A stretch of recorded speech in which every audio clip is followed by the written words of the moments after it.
plenty of pre-submitted questions to us, so we'll have a lot to talk about, even if people don't really ask much during the actual live stream. Cool. And then, yeah, because we are live now. All right. Do you want me to text it to you? Or just email it? Text it, email it, drop it in the Zoom chat here.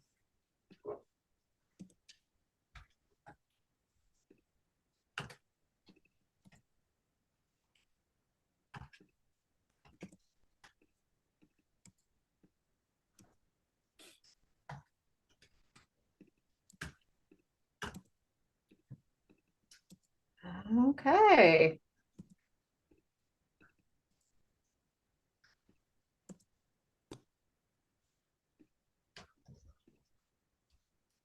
Did you send it? Yeah, I went ahead and shot it to you via email, if that's all right. Mm-hmm. Mostly just because I had it pulled up on this other computer. Yeah, I see it now. Cool. Okay, I'm gonna post it right now to our Reddit. You ever notice how Reddit sounds like ribbit? All right. This is the kind of commentary you're gonna get out of me tonight. This is That's the level of intellectualism I will be operating at. I mean, listen, it's like it's late for you, bless your heart. It's what, like after 8 p.m., which for me is Yeah. turning bedtime. Like I'm a Mhm. pumpkin. I'm done with people by that hour. So you're already one step ahead of me. Um yeah. And it's like, I don't know, it's a rainy, sleepy day here in Los Angeles. I did use my last of the decaf coffee, so we're gonna have to go get some more of that because I desperately wanted something warm and comforting, but not caffeine. Mhm. So there's only so many things that are warm and comforting and don't have caffeine. So that's the commentary you can expect from me as the live stream goes on.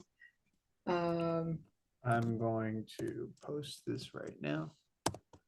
cool.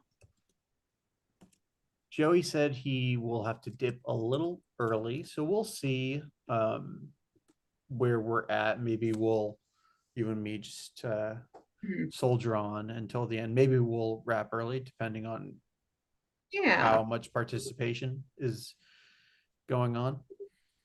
Yeah. And how many questions we have. Because if we answer everybody's questions, um, like we're very entertaining and we can, sit and chat for a while and talk about movies that we've seen or shows that we're watching, but there's only so long I think people would want to listen to that, to be honest. What was the last movie you've seen?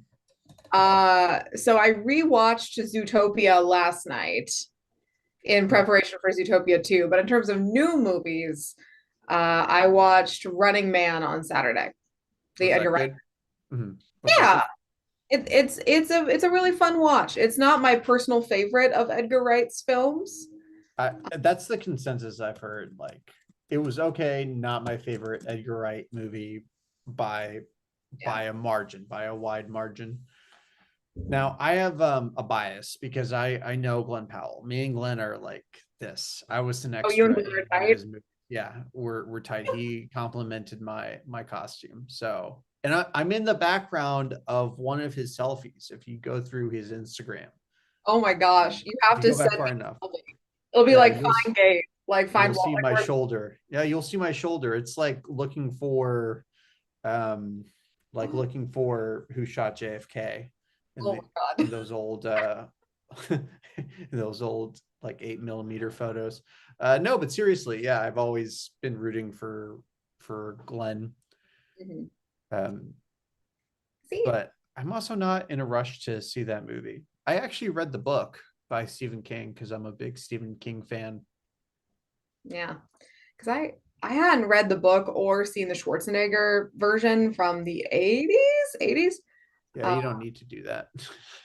I came into it like completely cold, and I was like, well, what's happening? What's going on? And it took a little bit to kind of get going for me. And somebody else in the group who had gone to see it said the same thing. So I'm like, okay, it's not just me. Like this is an opinion that people have, but it was still a fun watch. Like, but in the hierarchy of Edgar Wright movies, I wouldn't. There are several movies that I would be like, yeah, that one is gonna outpace this one. But it was still really fun and still worth going to see. And is probably still gonna be like do really well and people are gonna have fun with it. And yeah, that's what we're aiming for. I did finally get around to seeing Guillermo del Toro's Frankenstein because I had not seen that It was whenever pretty good, right? it was pretty good. It was long. Well, it's an adaptation of a book. And honestly, I thought it could have been longer. I thought things Oh, needed to be really? developed more. I think it should have been a mini series, to be honest. Probably. There, because I'm not like the biggest fan of the book, and I think people like are watching now that who aren't just me. So that's hilarious. So hello everybody. This is the pre-show with Alex and Gabe talking about movies that we've seen recently. So because I'm not like the biggest Frankenstein truther. Like I'm fine with people messing with Frankenstein.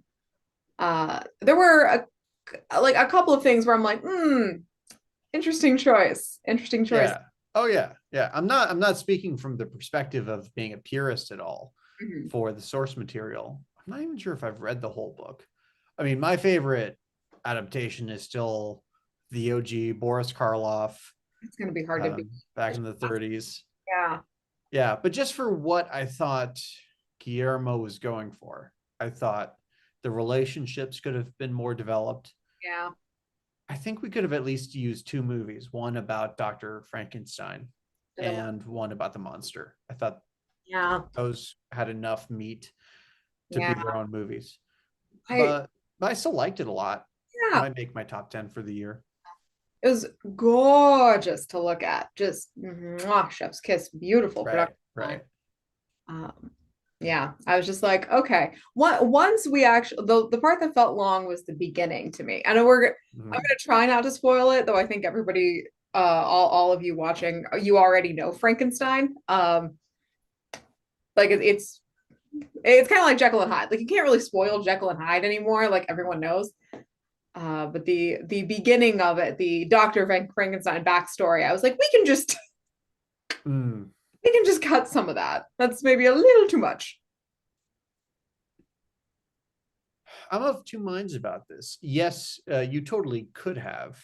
I guess what I'm saying is I wish we had less of that backstory and more of the actual substance of the story between the creator and his creation.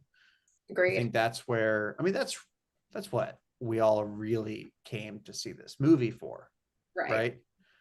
Yeah, and I just thought the acting was incredible. I thought Jacob Elordi, I'm basically a fangirl, uh, like a fangirl for Jacob Elordi now.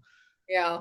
I We're guess I'm all late to the party on that, but I've succumbed to the madness. It reminds me of when Robert Pattinson went from being the Twilight guy to, you know, the critical darling that he is.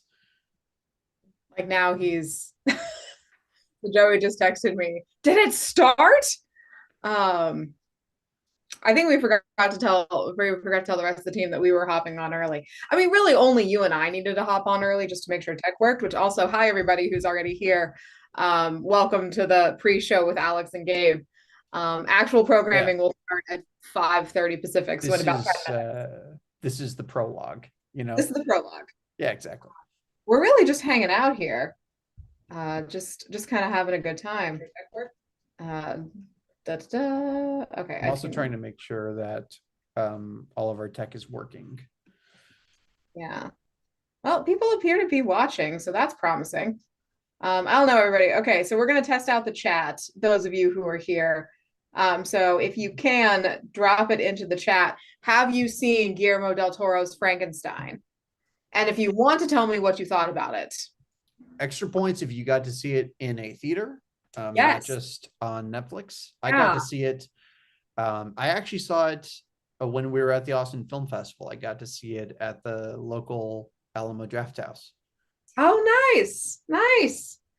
Yeah, I think because it was only in theaters for like what, a week? Well, yeah, it's a Netflix movie, I, right? I know.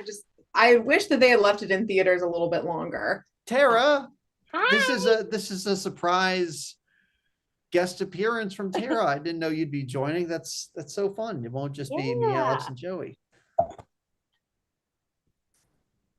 Yeah. No, this is Alex, awesome. what were you saying you wished was in theaters longer?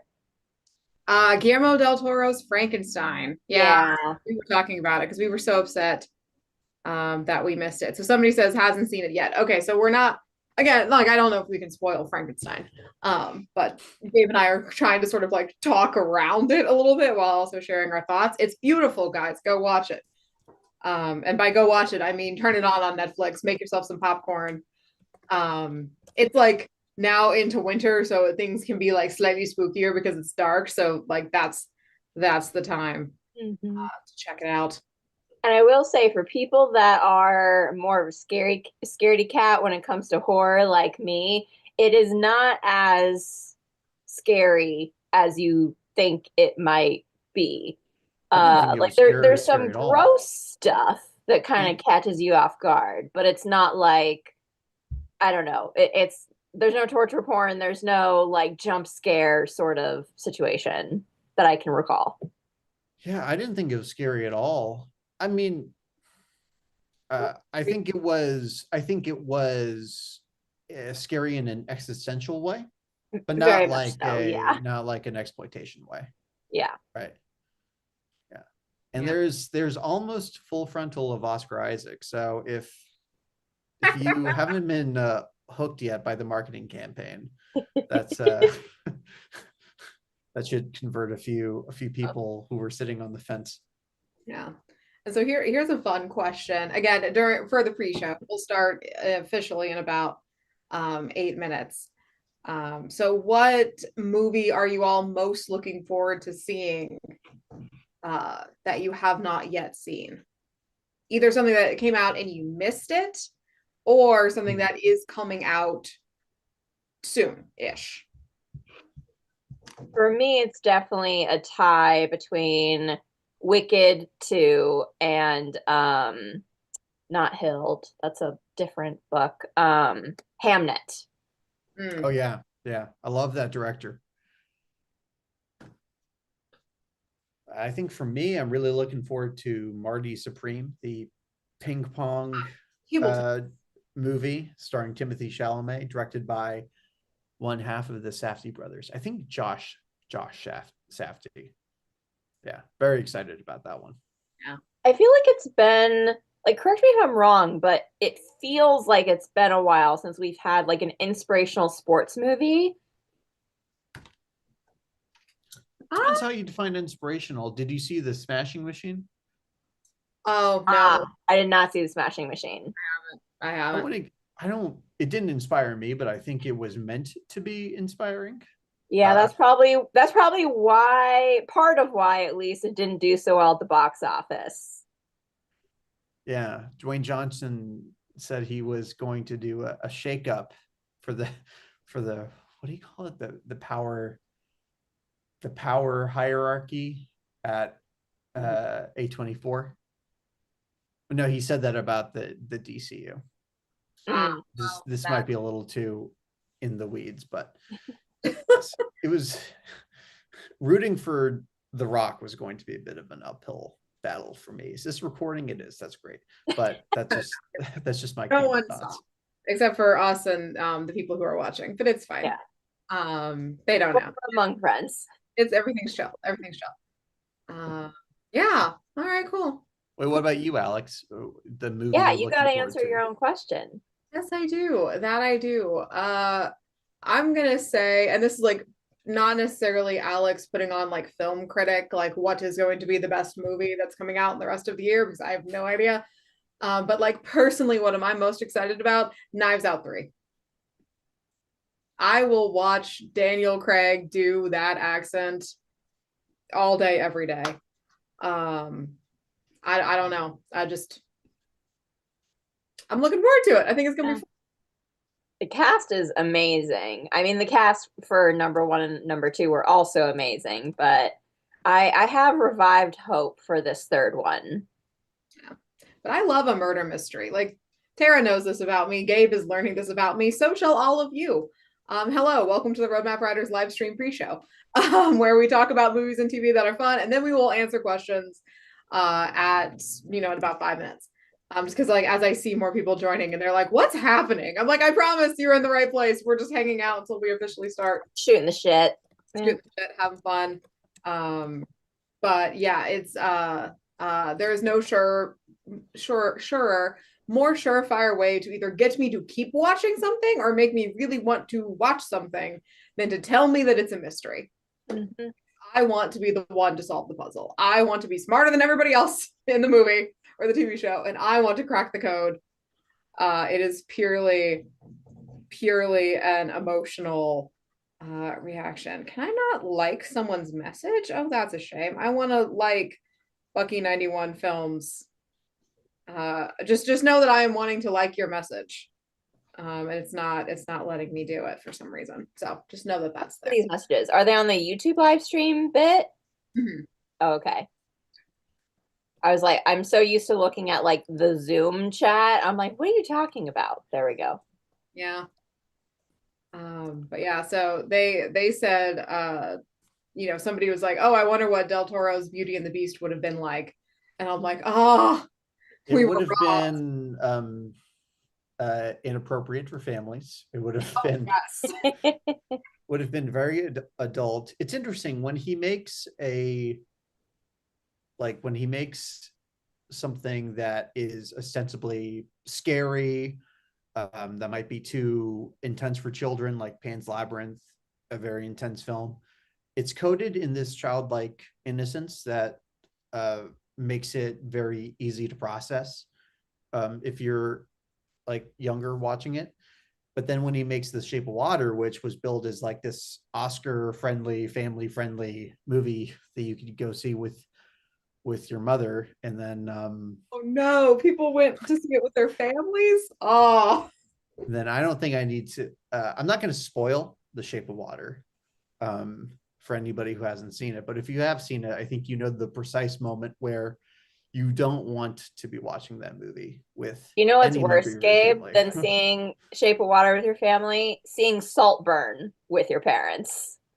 Well, that's on you, Tara. Why would you No, do I that? didn't do that, but I know people that did that. Oh, okay. And that is arguably Well, worse, that's on them. I would say. Yeah. I almost did. And what one's mileage on Saltburn varies greatly, I have discovered. I know people who love it, and I know people who hated it with the passion of a thousand suns. There doesn't seem to be a lot of in the middle. But for some reason, sight unseen, I had watched no trailers of Saltburn. So this was absolutely my fault. I put it in the list to pitch to my family to see for, I think it was the Christmas movie or maybe the Thanksgiving movie that year. And I think it was my brother who shot it down.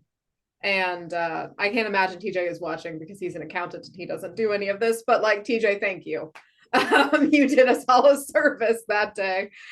Because that would have been something. That would have been something. Okay, cool. So let me just resend Joey the link because we definitely want the big boss here. Saltburn is yes, it is. It's a family-friendly Christmas movie. Bring the kids. Bring the kids. They're gonna learn some things. Probably not anything you want them learning. But things. Alex and I watched it sitting next to each other, and we were uncomfortable watching it together.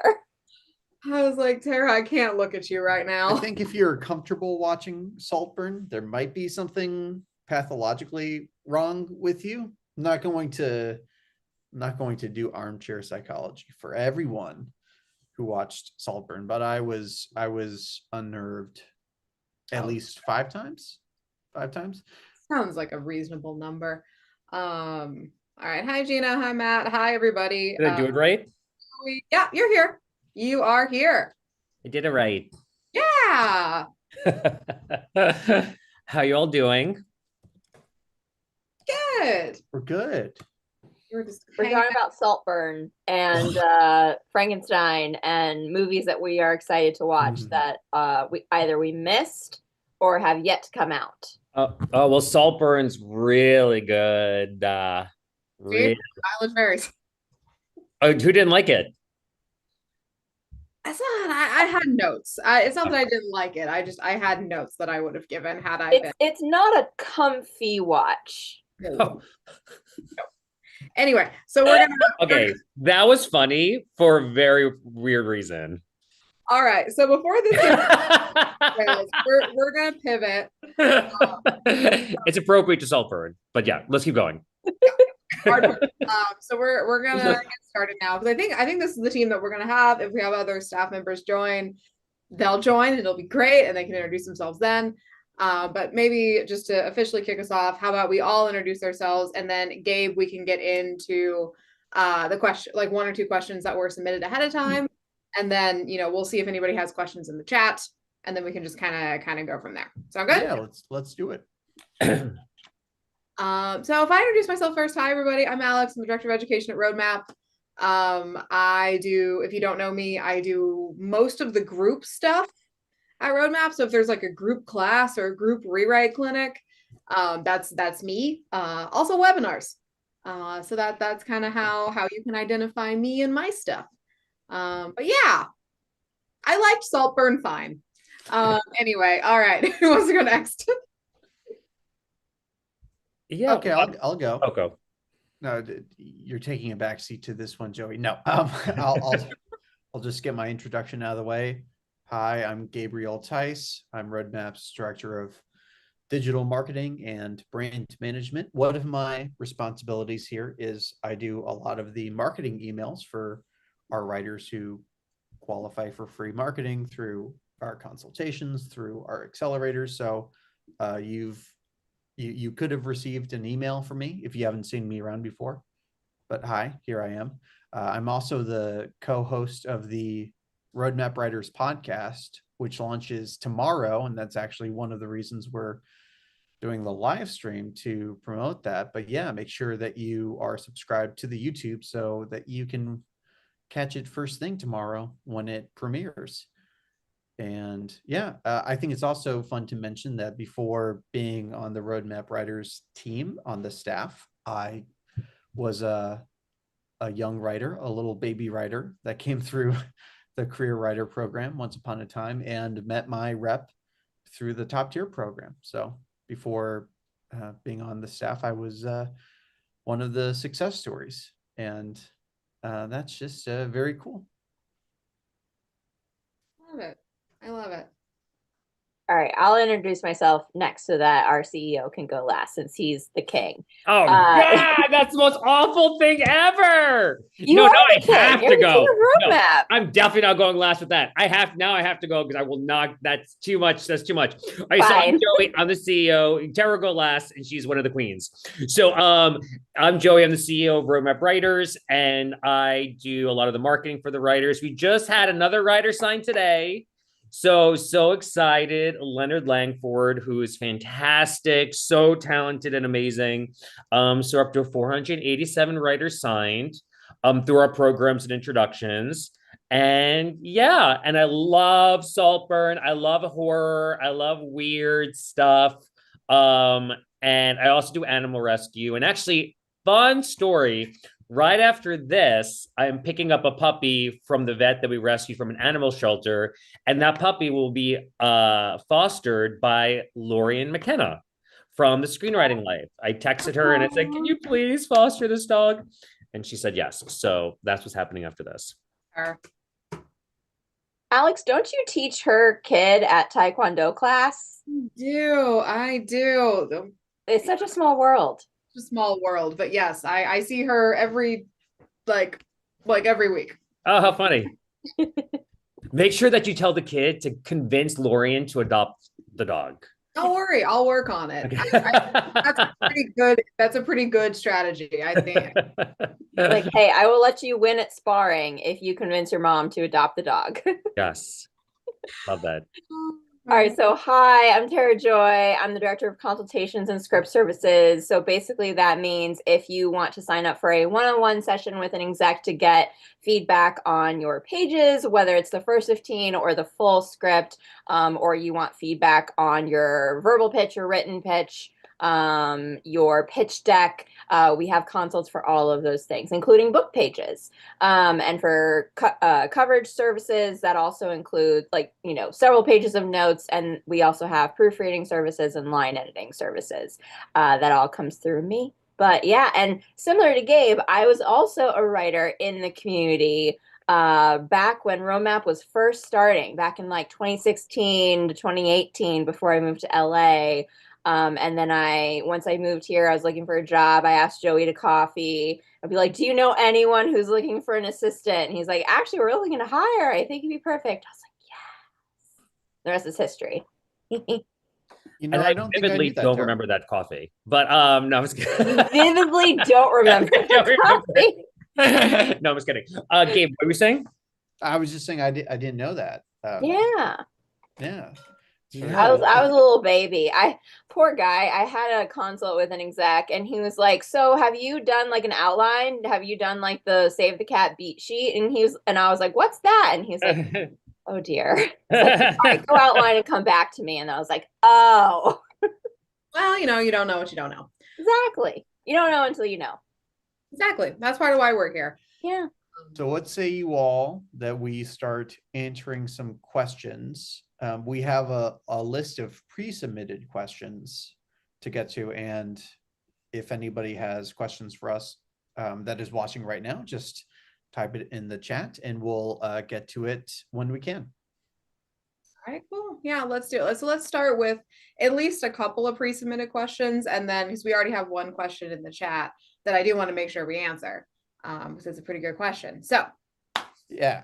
No, I have the list in front of me. These are all pre-submitted anonymous questions. So we'll get started. And the first one that I'll raise, because this is very topical for what we're doing here tonight.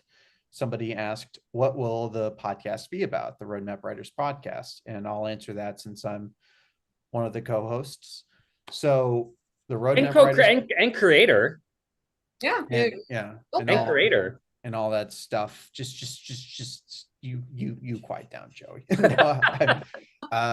Yeah. So basically, this story of us making the podcast is there's some story in Greek mythology about a guy pushing up a boulder or something. This is best. Yeah. That schmuck.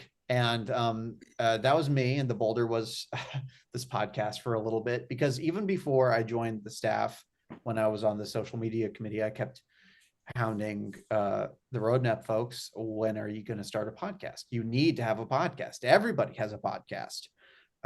And there's such a rich community at Roadmap, and there's such a curiosity and an interest in getting to know people's stories, learning from people, and just getting real genuine connections, and not just, being about transactional relationships or how can you help me get ahead, but really rich stories of the people who've come through our program, either execs or writers.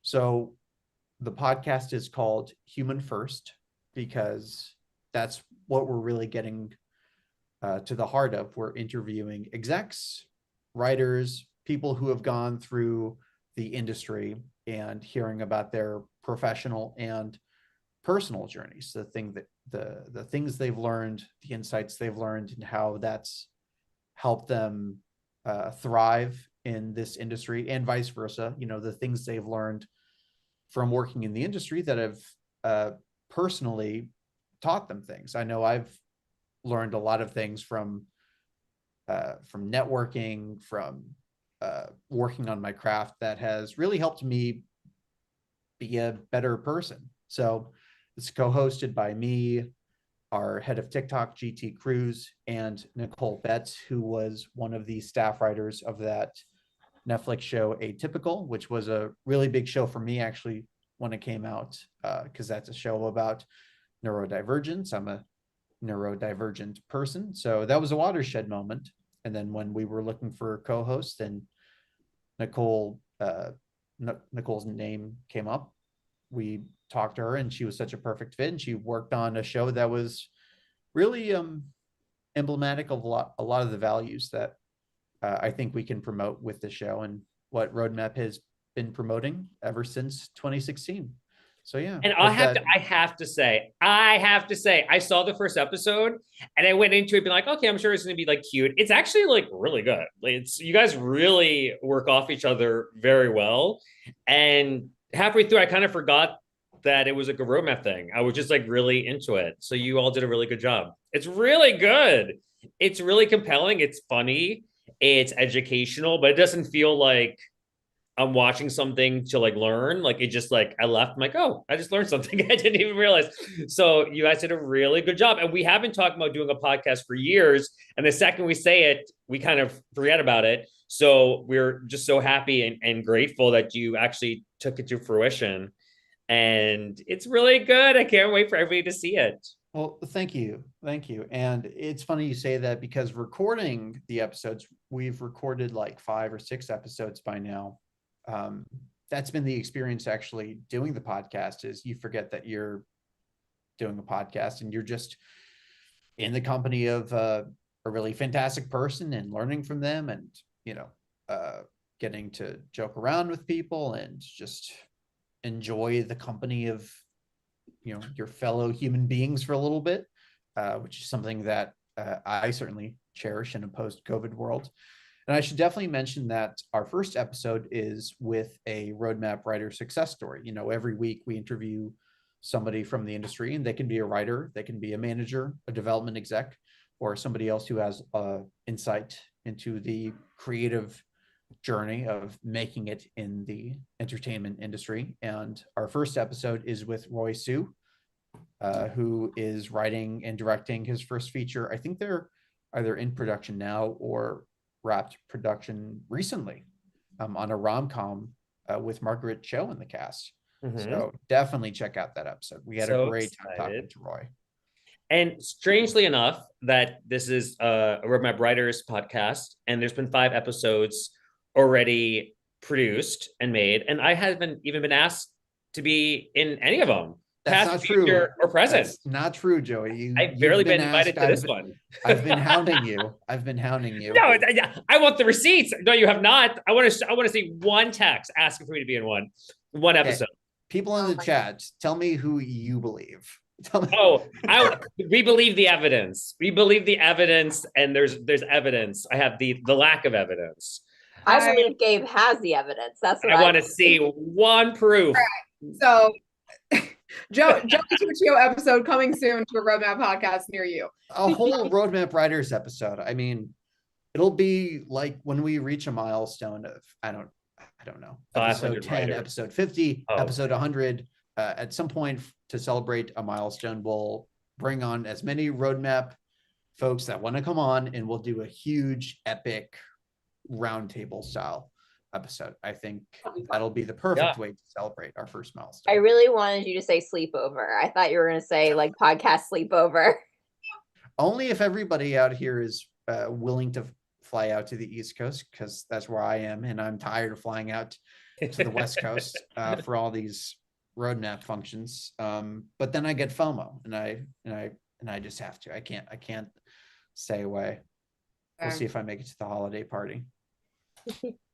You have to come to the holiday party. Okay, well, we'll move on. But yes, let's do the queue. Let's do the questions.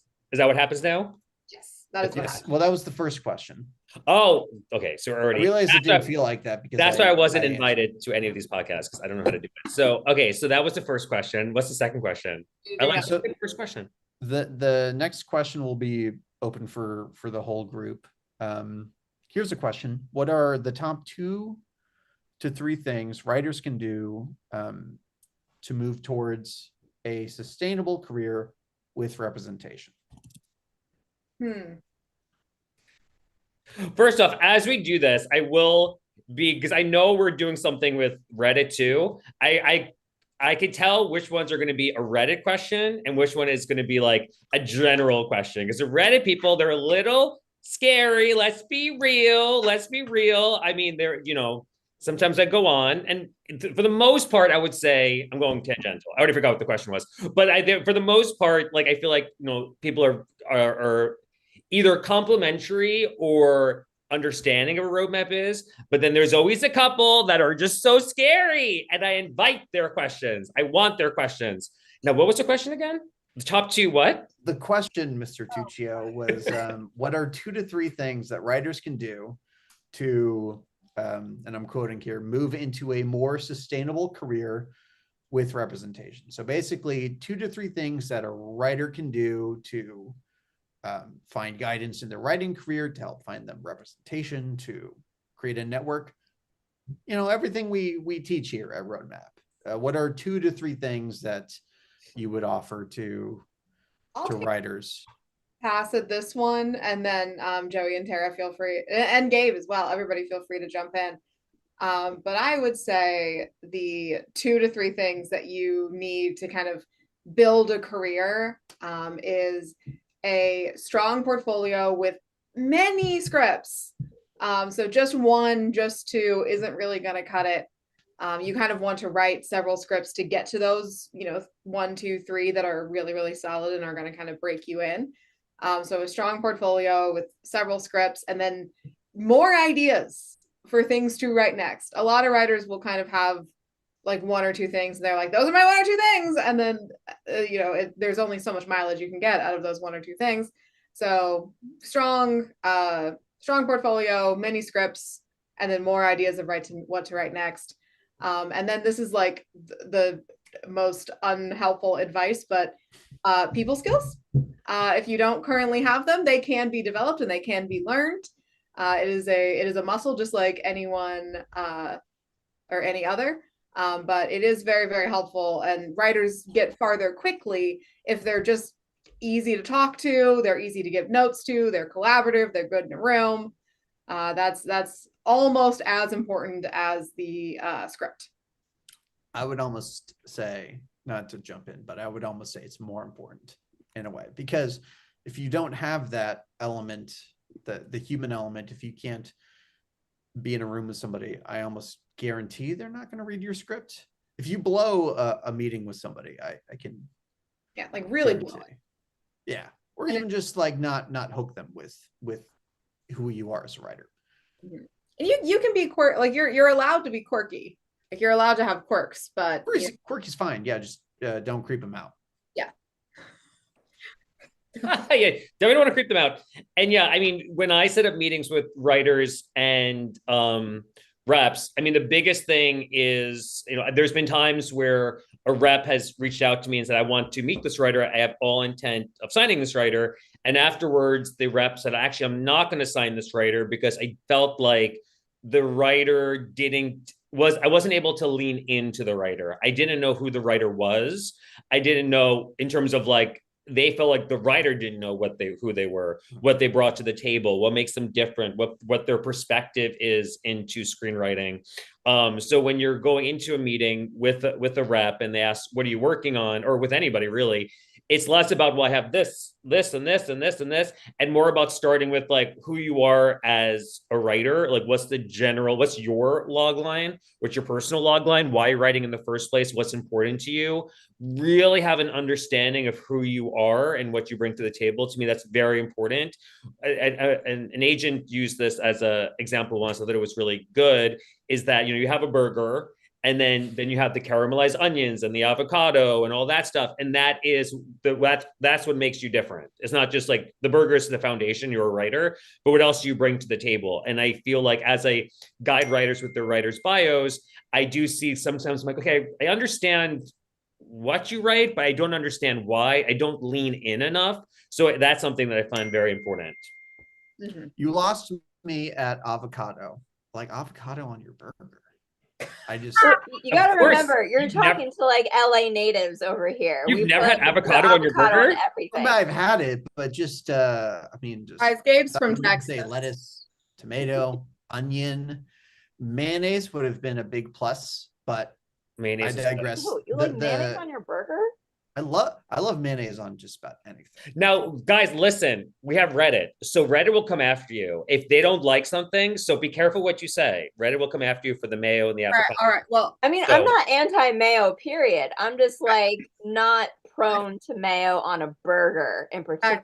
You know what I mean? Anyway, okay. It So to could answer the enrich your question, life, then we can Sarah. move I'm on. just gonna put that out there. It could enrich your. this will be a sub conversation on the podcast one day. I want to continue to hear a condiments battle.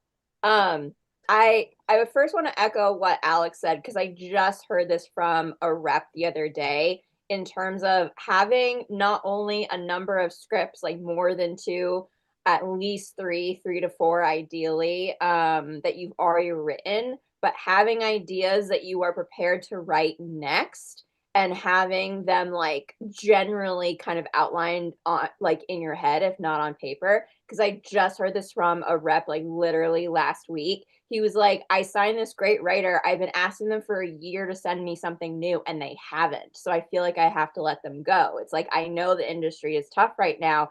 Everything's in contraction, but you can't use that as an excuse not to write. But in terms of the rep writer relationship, different people have different communication styles, right? In terms of the rhythm that they like to have. Some it's like, you know, you text, you call when you need them, like on as an ad needed basis. It's like after a meeting, you know, okay, we're in progress, we're in talks on signing a deal for something. Other people like to have regimented conversation, or, you know, regimented check-ins, like every month or every 2 weeks or whatever. You have like second Tuesday of the month at 4 p.m. We always have a call. So just figure out what their rhythm, what their style is in terms of that communication. Also, figure out if there's a rep that you've had a meeting with, a second meeting with, and things are going well thus far. A totally fair and important question to ask them is, where in the process, in the development of your material, do they like to get in? Do they like to develop something new with you from the ground floor? They want to see your outline, they want to see your rough draft, or do they not want to see something new from you until other people have given you feedback and you're at draft 5, draft 6, draft 6, draft 7? Because people have, you know, managers, reps have different perspectives on that as well. So those 2 things are really important, I think, in terms of establishing a good foundation with someone who might sign you or who has already signed you. And then a slight follow-up question to that, just because it came in the chat. So I'm like, y'all, I'm grabbing the questions from the chat and throwing them into a notes field so I can make sure I keep track of them, because it's different than it normally is on Zoom. So Victoria is asking, what should a newly repped writer, especially in 2025 or 2026, do to prepare themselves for a changing industry landscape? Since we're talking about like reps and newly getting repped. Because my first instinct is diversify your skill set. If you are, like, let's say you have only ever written a feature, if you are at all interested in writing TV, try a pilot. You know, there's this new format called verticals. We actually have a webinar coming up, which is great to explain it, because I understand that it's on my phone, and that's really all I've got right now. We also have a podcast episode coming out about it. Oh, perfect. Great. Got a twofer. You know, writing for podcasts, writing for, like, you know, make sure that you have multiple writing muscles that you can use, because, you know, you don't really know, like, no one really knows exactly what's going to happen, but the more tools in your toolbox, the better you will be equipped to you know, have a delightful job that pays you money. That is what we all want for you. Yeah, I would also say being able to find where the traction is for you, you know, where people are responding to your material, and adapting your pathway and your strategy to optimize for that. You know, if it's a tough time in the market for, let's say, rom-coms, and you submitted a rom-com, but people really responded to your voice as far as, you know, these themes, and there's actually a really strong need in the market for dramas, that could be a potential pivot you could make to optimize for where people are responding to you, and where the market is at right now. I don't think you should ever abandon your voice for the market. I think every writer who knows their brand has themes and a voice that's going to be persistent throughout their material. That's why people are reading you in the first place. That's how you're going to get traction. So yeah, to basically pivot and adapt based on the feedback you are getting and the strengths you're seeing and the weaknesses, what people are seeing as being your less, you know, the things that hook them less in your material, and just finding ways to adapt around that or strategize around that. And I definitely like off from center, weird. I just had a phone call with the manager and he's like, I want weird. I want something that's like really rocks the boat, really pushes the envelope, like something like, and I feel like for me, when I read something, I read a script relatively recently that was so good and so weird that I'm like, I have to send this to everybody. It was just a weird, scary, but thought-provoking script, very like if like Boulder Light did it or something, like just a very good effed up script. So like those things I feel like gets a lot of attention. To almost go to Dorian. To Alex's point, like the I maybe Gabe said this too. I didn't zone out, but the reason why I was thinking, because I was like, I want a scary Reddit question. I want a scary Reddit question. So I need a scary Reddit question. But don't make us mute you, Joey. No, I have to. But the also too, like Brandon Combs used to work here. Like he really did kind of like change his perspective, his trajectory in his career when he was like, okay, I'm going to play the game at the beginning and find IP and find true stories and find interesting articles or books or graphic novels and adapt them or come on as a producer for a couple of them. And it really changed a lot of his career. He started setting stuff up at like Netflix and Skydance, and he's doing really well and has so many things going on. So I definitely feel like writers should at the beginning play the game, kind of get in that way, and then they kind of start building your own thing after. But I do kind of think at the beginning you should, to get in anyway, just kind of play the game a little bit. Know that people are looking for genre right now. They're looking for horror. They're looking for thriller. They're looking for action comedy, big ideas. So maybe put the period piece indie film aside for now, because that's not what people are looking for. So why make it even more difficult? It's already incredibly difficult. So kind of lead with something that's a little more attainable. Yeah. If you pitch a period piece right now, fun fact, you will get shot. That is that is like a federal offense in the state of California right now. So just what's a federal offense? What? What'd you say? It's a federal offense? Pitching a period piece. Oh, got it. Okay. Yes.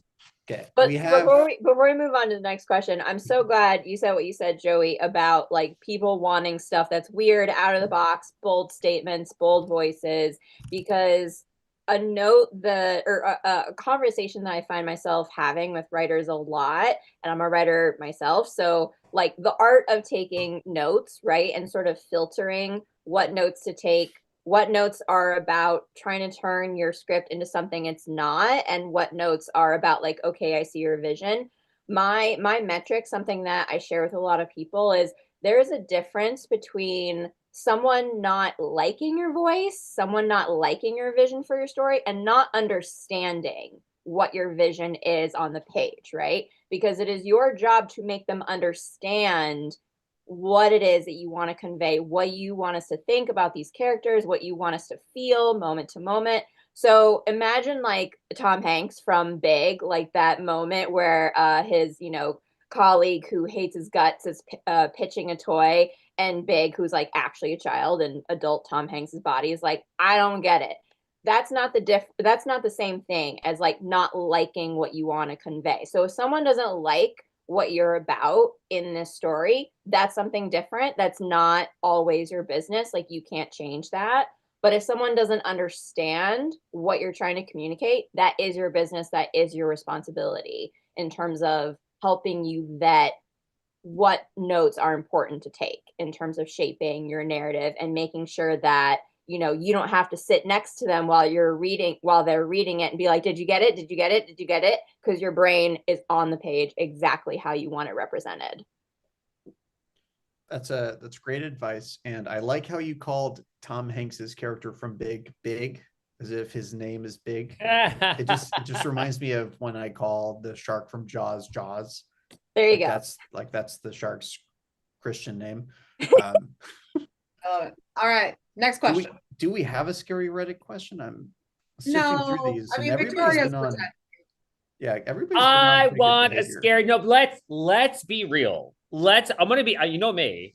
I'm all about being a little real. shit stir. Question, guys. Like, just so you know. What do you say? I want to try to get to as many questions as a great question. Okay, let's go to the next question. Okay, are we doing a pre-submitted question or a question from the chat? Let's do a pre-submitted question. Okay. This is interesting. Are the streamers over limited series? Do they want screenplays? I think they mean feature screenplays or series. Anybody want to take that one? I mean, just something that I do hear that the limited series is really hard right now, and almost like, you know, kind of on the same level as like indie dramas in terms of what people are looking for now. So that is something that there's less need for that. We often get, you know, reps or execs saying we're looking for this right now, and I would say limited series is mostly not on any of them. So for now, I don't think that's of need. Yeah, totally. I mean, everything changes, but for now, it's just at the bottom of the kind of the totem pole. Generally speaking, limited series are always IP based, or, you know, a famous person from history or something like that. But you also have to be aware that, like, even if you see like a crime limited series coming out on Netflix or Peacock or something like that, that means that's been on the slate in development for the past several years, right? So that slot, that emphasis, that focus on the limited series, that's, you know, several years old in terms of what they're looking for and what they're taking on. So maybe some companies still are, but especially from a writer that they haven't already worked with, not likely to go for that as like the first thing that gets, you know, optioned, bought, produced, all that. All right, cool. Onwards. Yeah, next question. I'll go to the well of pre-submitted questions again. Okay. Does Roadmap offer any guidance or resources for writers trying to branch out of just screenwriting? For example, video game writing, short story writing. And this is great that we got this question, because I've encountered more and more writers who are either, let's say, short story writers looking to move into screenwriting, or vice versa, and want to know if Roadmap has resources for them. Sounds like a me question. So the answer is yes, and more to be coming as Roadmap continues to expand. You know, like a goal of mine, and then a goal of Joey's and Dorian's and everybody else on the team, is to, you know, make sure that there are resources for people so that they can, you know, learn the skills that they need to be successful in their career. When it comes to books and whatnot, there is something kind of exciting in the works, but I'm not, I think, at liberty to talk about it super much yet. We have something exciting coming in January. It's very exciting. I will say stay tuned on that. Follow us on socials, sign up for the mailing list, all that good stuff. But I don't want to jinx it by talking about it prematurely, but, you know, fingers crossed that it works out the way I want it to. When it comes to video games, we don't have a lot of video game content right now. I do have access to people in the video game world, though. So if somebody is interested in video games, I can get that. And I guess this goes to just everybody. Like, if you are in the Roadmap community, or you're interested in being in the Roadmap community, and you want to see a class or a webinar, but it's not currently on the site right now, just shoot me an email. I'm Alex at roadmapwriters.com. If it's at all within my power, I will make it happen. But yes, there are resources for, you know, video game writer or author, short story people, podcasters. We just did a podcast class. Yeah, we just did it just a couple weeks ago. Oh, yes, we do. We definitely do it. And I think we definitely are going to do more in like the outside, but just screenwriting, that's what we do. So it's kind of like that's going to be like 90% of what we do. But then we could do like other things here and there. Know people, like we know people. We know people in video games. I sat next to one of them on the plane back from Austin. Yeah. He knows us, surely. So stay tuned on that. But yes, if there's anything you want to see that you don't currently see, email me, and if it is at all within my power, I'll make it happen. Okay, here's a question from the chat from Victoria. What's a consistent factor you've seen with writers getting repped with, one, their material, and two, their approach? Ooh. Well, I think in their material, it's very much genre, action, thriller, horror, sci-fi, comedy. Like again, the dramas are not as popular. The indie dramas certainly not. Road trip comedies are really hard. Things that are just kind of middle of the road, those things are just not of appetite. But people who really kind of take like a wilder approach of concept, just like really like, oh wow, what a unique concept that is always going to be king. And then the approach too is kind of like, I mean, I don't know. There's so many different kind of approaches, but what I kind of do when I'm doing marketing for writers is try to figure out what I can use as leverage. That's a great way because execs don't have time to read until they feel like the writer or script won't be around for much longer. So like using things as leverage and trying to figure out what can be used as leverage if they're taking other meetings, if they're getting a lot of script requests, to they're getting their script option, to they're getting an assignment. So it's for me, how I specifically work is like trying to really kind of being hand in hand with the writer and trying to figure out the best time to start reaching out to more reps. And it could just be we email some reps and then there's a meeting that happens and then I can reach out to the other reps and say, okay, meetings are happening. Do you want to read this person fast? And then usually for the most part, at that point, they'll read it faster and get me a response faster. So it's kind of always kind of use things as leverage and also kind of preparing the writer for the meeting. But it's like splashy stuff. It all starts with the concept. If the concept is a dud, then it doesn't matter how many people we email. And sometimes I feel like the concept's amazing and I'm like, oh, this is so good. And then like not even a meeting happens. So at that point, it's like sometimes we just have to change the log line a little bit and that could unlock a lot. I often find with log lines, like the first half is very specific and the second half is extremely vague. And I'm like, well, that's the second half is like the story. So you have to be more specific so we know what the story is. But uniqueness, edginess, for me, from a concept point of view, that's the best way to stand out and get reps' attention. Be evocative. Like that doesn't necessarily mean like, sexy jazz hands. It just means like the emotional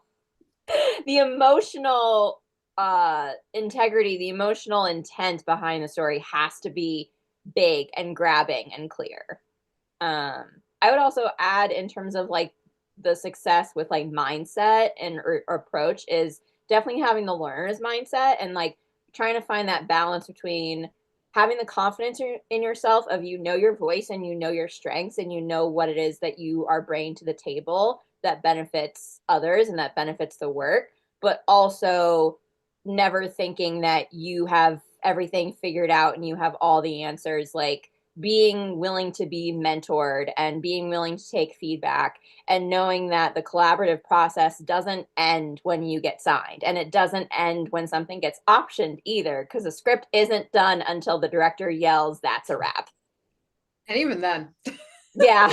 Even then. Okay, cool. Because we had a couple of questions from the chat that were sort of in a similar vein.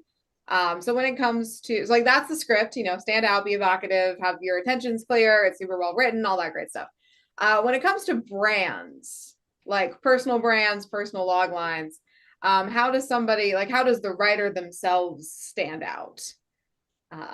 In y'all's opinion? Oh, well, yeah, well, Gabe, go. I got to teach a workshop about this at the Mystic Film Festival a month ago, I want to say.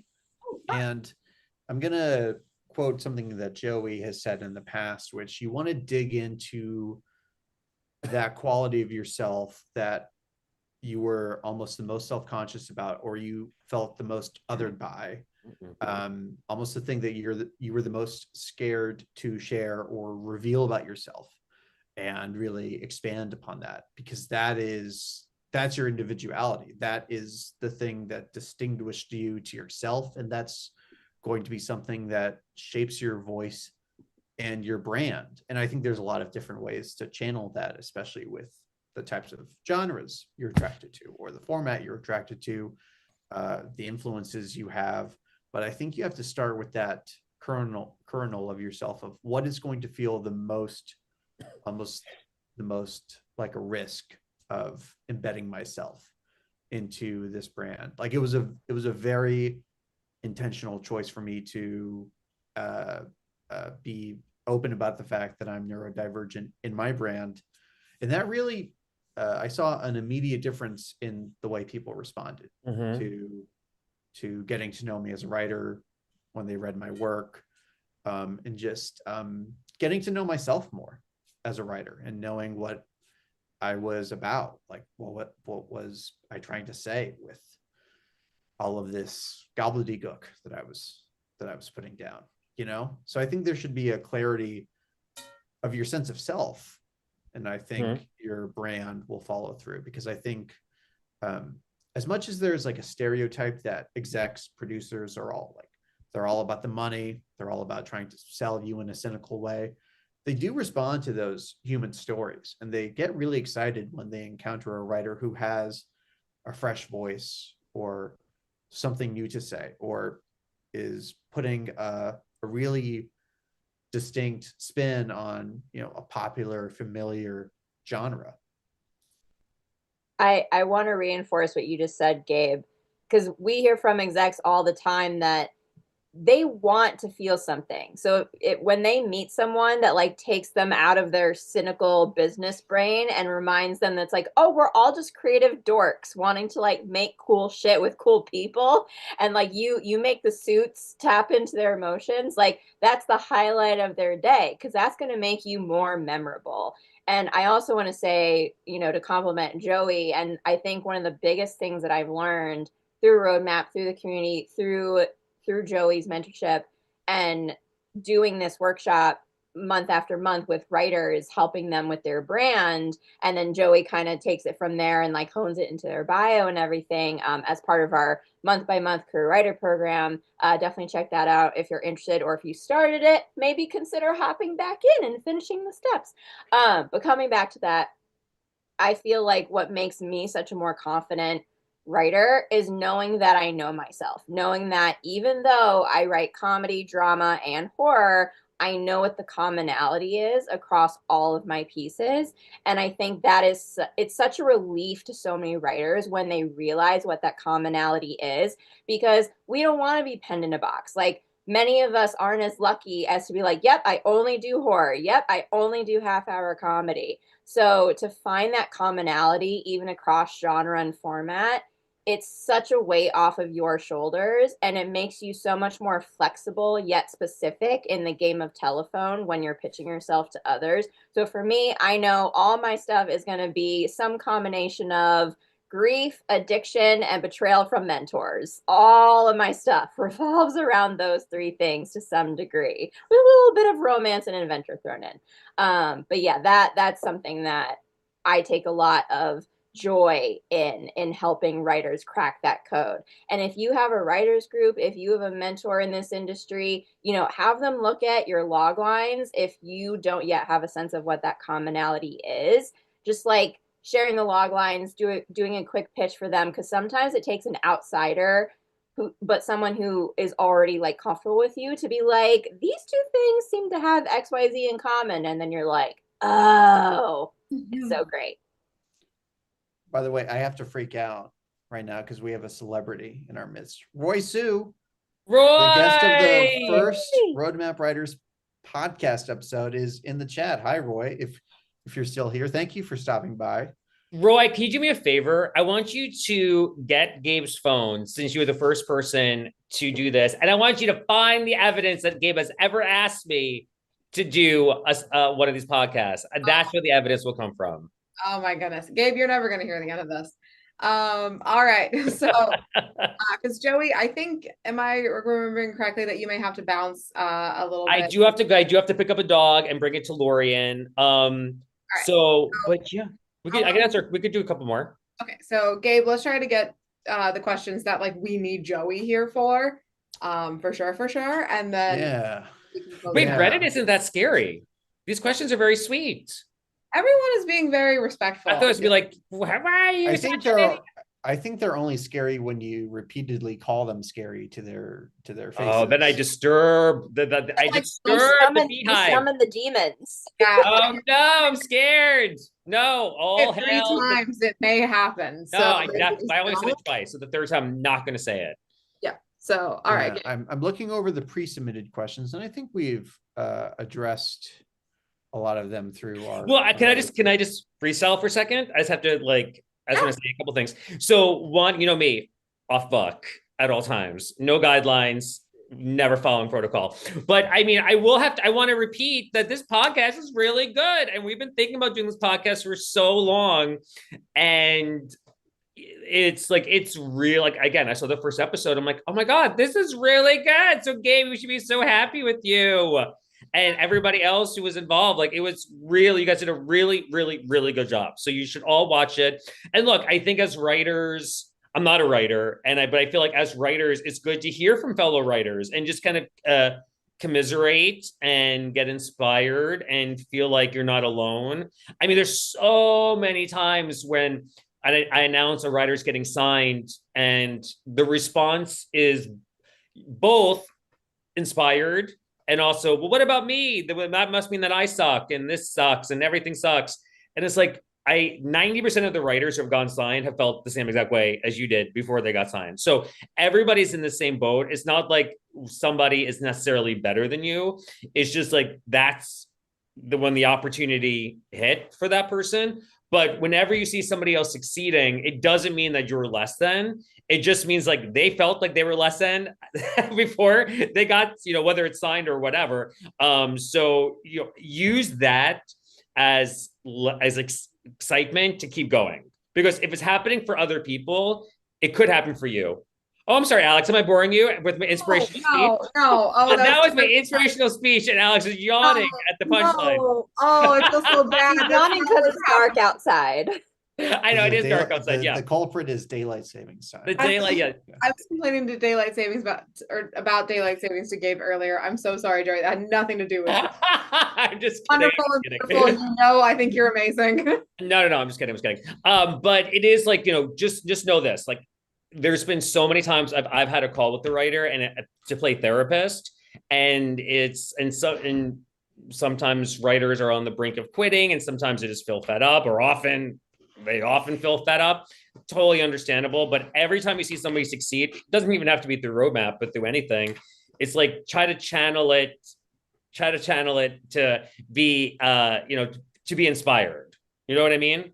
It'd be scarier, and you should be more inclined to give up if you're not seeing anybody succeed ever. At that point, it's like, maybe the industry is over. But if you see other people succeeding, be like, okay, there's still life. There's still life out there. Which is what is, we need that heartbeat to keep going. So if you see the heartbeat still going, then you're like, oh, good. Okay, I still have a chance. Yeah, I would love to expand on that, because something that I've really No, I'm kidding.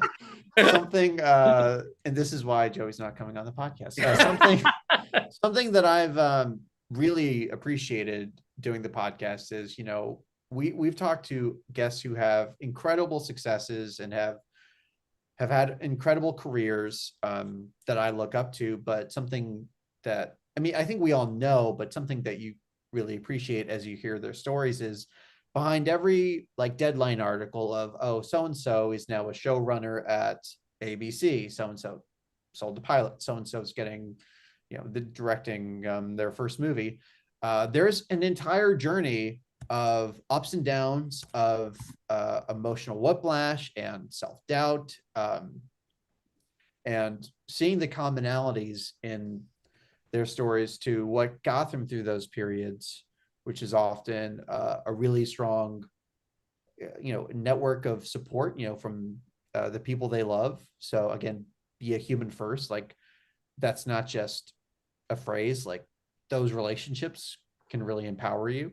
And I know they've empowered me through some really tough times in this industry. I mean, since I've gotten signed, there were the strikes, the Palisades fires, um, AI actresses are now a thing. We've hardly touched on AI, which is surprising, but yeah, there have been some bleak moments, but yeah, those people who are there for you and who love you, and other writers in your network who inspire you. I know some great writers, and they just inspire me to keep at it. And also just, doing this for the love of the game, not just for instant gratification, like the whole fame and fortune thing. Like if you're in this to get rich quick, you might want to just invest in crypto or something, because that's screenwriting might not be the best solution for that. But if you just love telling stories and love working with fellow creatives, that's its own reward, even if there's not $4 signs attached to all of those wins. It's its own reward. Yeah, I love it. All right, well, Joey, if you gotta skedaddle to go take care of a puppy, say hi to Lorianne and family. I will. So first off, I'm gonna do before I leave, I like doing a little recap. First, no scary questions. So that's good. So that fear is over. Second, Victoria, thank you for helping put this together. You are amazing. Third, if you live in LA, you want to adopt a dog, let me know. Fourth, what's the fourth thing? Any final remarks? Well, we're gonna be here. You're the one leaving. I'm leaving and you guys are staying. Okay, so final remarks for me. Final remarks for me is watch the podcast. It's really good. It's really good. I'm screaming. I shouldn't scream. I'm fostering a dog that we just got from the shelter, so she's probably like, what's going on? But it's really good. And the second thing is, I mean, I am just excited for what's coming up. And I'm excited for just everything that's going on. And I think it's a very, unique time in the industry, but it doesn't mean it's a bad time in the industry. I think it's a very unique time. And I think it's, just keep on going at it. This is what a horrible final words. This is the worst final words ever, because I'm scared Alex is going to yawn again and then bring my self-esteem down. Oh. I'm just kidding. But okay, well, I'm going to go. But thank you for inviting me, and we will talk soon. Bye. All right, Joey. All right, now we can talk about it. Real fun stuff. Now roadmap after hours. This roadmap after hours. I'm amazed I'm the one yawning and it's like 9:30 for Gabe and you're going strong. Oh, right. You're on the East Coast. Yeah. I live in a place called Delaware. Some of you may have heard of it. I think so. I've only met one person ever who is from Delaware. Well, I'm not from Delaware. I live. I know. What I mean is I've only met one person other than you who is from Delaware. There's not a lot of people from Delaware. It's a tiny state, probably hard for you Californians to imagine, but I think there's a little bit. Like a 50th of the population in Delaware. I mean, I'm from DC, and DC is physically pretty tiny. DC is tiny. Yeah. Yeah, but it's a major metropolitan city. Yeah. Okay. DC's not far away though. It's Joe Biden used to ride the Amtrak from Wilmington, Delaware to DC like every day when he was in the Senate. That was his commute. I believe it. Okay, cool. Because we had a couple of questions from the chat. I don't know if we had more pre-submitted questions that were like different topics, or if we kind of answered them all in sort of our general talk. But we have more from the chat that have not yet been answered. Right. I also want to shout out. I have a fellow autistic person in the chat who gave me a shout out in return. So the shout out has been returned. Thank you for that. I love it. Okay, cool. Well, let's go to a question in the chat, which is actually about AI. So speak and you shall receive, Gabe. Bucky91 Films is asking, sorry to ask another question, totally fine, that's what we're here for. But how is AI affecting the industry currently? So we're not I can only speak to kind of my corner of the industry. I'm not, like I'm not in animation, I'm not in visual effects. So I don't know what's necessarily going on in those pockets. Like I hear rumblings, but I don't want to report rumors. As I have heard and as I have come to understand when it comes to screenwriting, is it's very, very helpful for research purposes. So instead of having to like go read a bunch of articles to figure out like what is the thing that you have to do when someone's heart stops, but like you don't want to shock them, well, how much of the blah blah, like what is the penalty for murder in Tulsa, Oklahoma, or something? I don't know. It seems to be helping people a lot with research because it gets them answers very, very quickly to their questions. It is not perfect, so I would recommend to maybe do like an extra fact check just to make sure. But in terms of like it writing and it being a creative, it's not. It's super not that I have seen, and I've heard from the WGA a couple of different things, but they are very much, they don't want it in the creative process at all. Beyond that, just what is the decomposition rate of a oak tree in the winter in Canada? Like they seem to be fine with that as far as I understand it, but any other mix in the creative process, they don't like it. So when it comes to you all and your scripts, that's what I recommend. Research for sure. In the creative process, I would say no. I would steer clear. Yeah, I personally wouldn't even. I haven't used it for research because there have been too many horror stories of people getting just like criminally wrong information, like ostensibly, ridiculously wrong information, and then making some very important decisions based off of that. And obviously, those are extreme examples.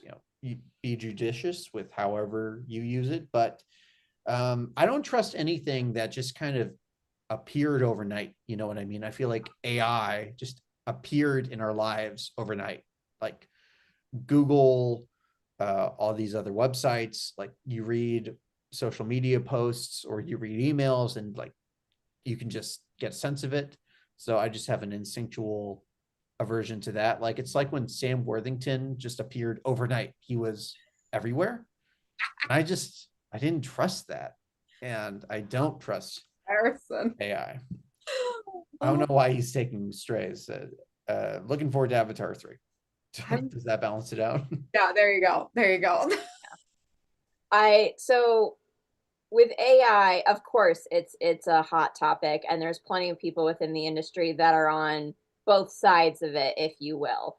I have heard, so I have a friend at I'm not going to specify the production studio, the studio level. But I have a friend at a big studio company that is very much against it for any of the creative, any of the, on the actor level, on the writing level.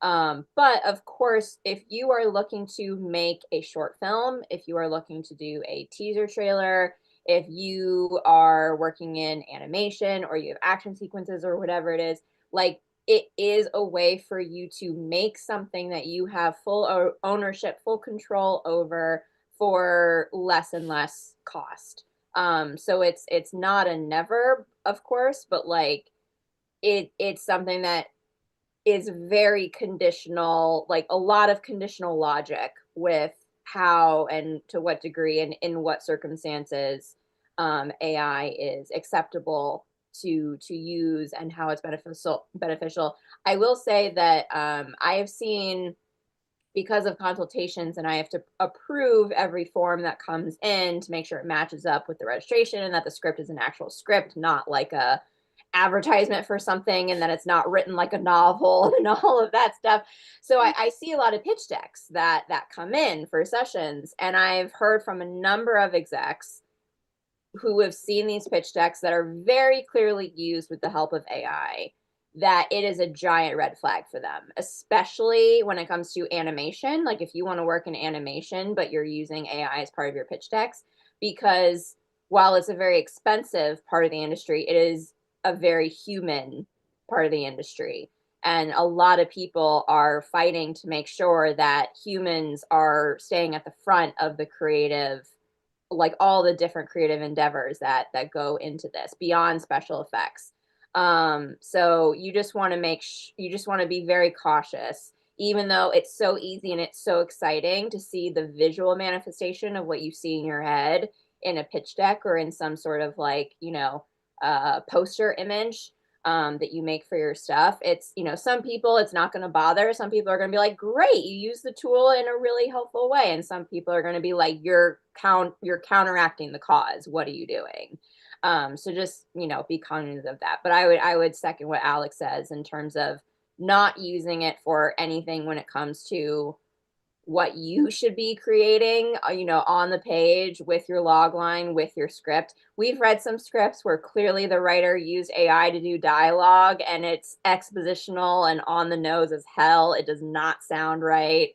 So yeah, just be cautious. Research for sure, but also, like Gabe said, know that there are plenty of examples out there where you ask the AI a question, it gives you an answer, and then you say, did you make this up? And it said yes. It just seems like it would be good.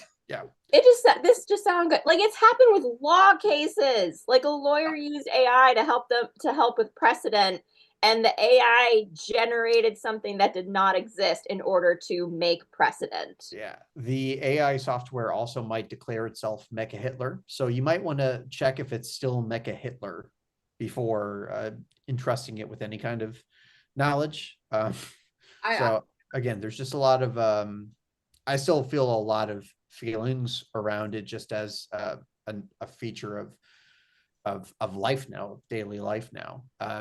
Yeah, I guess as far as the creative process goes, remember, if you didn't care enough to write it, people aren't going to care enough to read it or to watch it. Mm-hmm. Yeah. It's similar to, like, last thing I'll say, and then we can move on to the next question. It's similar to that study that was done about music, like, instruments in a band, specifically a drum. Like, people, like, couldn't quite put their finger on it, but once the difference was like clarified, it was like, oh, of course. People did not like when the instrumentation, especially specifically of the drums, was fake, was like, technologically enforced versus like the intricacies, the little downbeats, the little moments of inconsistency that a human just naturally makes when on the drums. So like, it did not sound right when it was clinically, technically perfect. And so that gives me hope for the fate of humanity, especially when it comes to our creative endeavors, that audiences will be able to see and feel the difference in a negative way when it is not human written, when it is not human acted. Because the beauty, why we all crave movies, is empathy, right? To either reinforce something that we already feel or to bring a new perspective, to fill in a gap that has yet to be filled through cinema or TV. And so, yeah. Yeah. All right, cool. And then quick follow-up to this, because Catalan? I'm hoping I'm pronouncing your name right. If not, super apologies. I'm from Oklahoma. I don't know how to English sometimes. Is asking, what about AI for feedback when hiring humans gets expensive? I've been using both. I would presume that this is feedback on scripts, and I would caution you against that. I think there's sort of something of like a human touch to storytelling. Not that, like grammar, like there are some AI checkers that can check for like spelling and character name inconsistencies and like that kind of stuff. But when it comes to like story feedback, I would steer you towards people. And paying for coverage does get expensive. So if you're maxing out your coverage budget, I don't know, maybe offer to bake your friends some cookies. Yeah, I was just gonna say that's what writers groups are for. Like, yeah, and I mean, even just giving yourself some time between you and your script, then going back and reading your script, you'll have a much more objective analysis, and like you'll be able to critique it in a very helpful way. Like the flaws, whatever they are, will stand out to you. So you're going to be a better critic for yourself, as far as the actual, the stuff we're really watching movies for, the characters, the themes, the heart. You're going to be a better critic of yourself than a AI will be. And honestly, I hope it never gets to the point where AI will be as good as understanding us as storytellers as we are, because that's Terminator 2 territory. Love the movie, don't want to live in it. Yeah. And I will say, because as the director of our script services, including coverage, like I review every coverage before it goes out back to the writer. And of course, coverage can be very expensive, especially when you're trying to get feedback on multiple drafts or multiple scripts around the same time. But because of my role and the amount of coverage that I review and the number of scripts I read, I've been asked to vet different AI programs that people are trying to get off the ground, for the quality of the coverage. And like, truly, it was not, I was like, this is like, I would not feel comfortable sending this coverage back to the writer. It was coverage that felt like the reader didn't do their job. And sure, it can be helpful in terms of like naming themes that can come through, or like, large scale sort of macro structural things. But the level of coverage that I give, that I am used to seeing and providing and vetting for, I'm like, this AI coverage does not cut it. But in terms of helping you get feedback for free, or maybe you have one human paid coverage in the budget, and then you got to find other ways to get feedback. Definitely writers groups, even if there's just one peer, like a roommate, a friend who is also in this industry, a mentor of yours, put you two in touch to be allies, someone that you can swap scripts with. But also backing off of what Gabe said, something that I find very helpful, especially if you're wanting to write a new thing in a genre that you haven't written like multiple pieces of before, not only reading scripts from, produced projects that are similar to yours, but like go back and rewatch like whatever potential comps there might be for your project and outline while you're watching it. That can be really helpful, not just in terms of the basic act structure, but like, let's say you're about to write your first hour-long pilot, and like, all right, you make an extended list of comps for the tone and the genre and all the things that you want yours to be similar to. Outline while you watch it. Be like, oh, this is when we learn this. This is when we introduce the love interest. This is when we introduce the bad guy. Oh, here's the first reversal. Here's the first escalation. Like, that will be tremendously helpful in informing your outline, but also helping you review and evaluate and tighten up your own work. Yeah. Cookies. When in doubt, make them cookies. Or buy them a beer. Yeah. Because I will much sooner read your script and give you notes if you buy me a beer instead of bake me cookies. I just that's the priority level, huh? If you're ever looking to make a bribe. If you're in Delaware, buy Gabe a beer. If you're in Pennsylvania, if you're in Maryland. Oh, good point. You're so close on the East Coast. It's so many nice. Right there. Just get on the Amtrak and just Joe Biden it up here, down here. I'll be here waiting for my bribe. Just bring a hard copy of your script and a 6-pack of Dogfish Head, please. Perfect. Okay, very specific order. You guys got that? Everyone got it? Good. Okay, great. I love it. Okay, next question.